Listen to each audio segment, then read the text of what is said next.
Y no black? ഓ, എന്തുകൊണ്ട് black അല്ലാതെ? Black ഡ്രസ്സുകൾ വെള്ളത്തിൽ നനച്ചു, സോപ്പിട്ടു, കച്ച കച്ച കച്ച കച്ച കച്ച എടുത്ത് നോക്കുമ്പോൾ പഠിക്കിട്ടില്ല. ഇങ്ങനെയൊക്കെ ചിന്തിച്ചെഴുതിയാൽ മതി, കാണാതെ പഠിക്കണം എന്നില്ല. ചിന്തിച്ചെഴുതുക എന്ന് പറഞ്ഞാൽ വെള്ളം നിലത്തിങ്ങനെ ചിന്തിക്കുന്ന പോലെ ഇങ്ങനെ ചിന്തിച്ചെഴുതാനല്ല, ചിന്തിച്ച്. പിന്നെ സാർ ഇത് ഇമ്പോർട്ടൻ്റ് ആണോ? അല്ല. എക്സാമിന്റെ ദിവസം കാലത്ത് 6 മണിക്ക് ഉറക്കം ഒഴിച്ച് ഞാൻ വന്നിരുന്ന് ഇവിടുന്ന് പഠിപ്പിക്കുന്നത് വെറുതെ തന്നാനും ഞാനോ പാട്ട് പാടി കളിക്കാനല്ലേ ഞാൻ ഇവിടെ. ചിരിച്ച് പഠിപ്പിക്കുക.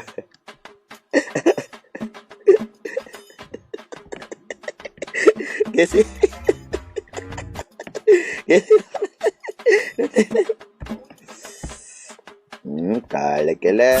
ഇങ്ങനെ എഴുതാൻ നമുക്കറിയാം. ഇത് തന്നാൽ തിരിച്ച് അങ്ങനെ എഴുതാൻ അറിയോ? ഇല്ല, എനിക്ക് എഴുതാൻ അറിയില്ല സാർ. എന്റെ കൂടെയുള്ളവൻ എഴുതാൻ അറിയാം. അതുകൊണ്ട് അവരെ നോക്കി ഞാൻ എഴുതാം സാർ. സാറിന്റെ കാറ് വിറ്റാൽ മതി, ഇരുന്ന് തിന്നാ. ഓ, എന്റെ കാറും വീടൊക്കെ വിറ്റ് ഞാൻ റോട്ടിലിരുന്നിട്ട് മുടി വിരിച്ച് വെച്ച് ഞാനെന്താ മയില? ആദ്യം ഈ ടീച്ചിങ് മാറ്റണം, വേറെ വല്ല പണിക്ക് പോകണം. വെറുതെ ഇരുന്ന് തിന്നാലോ, അതൊരു പണിയാണോ?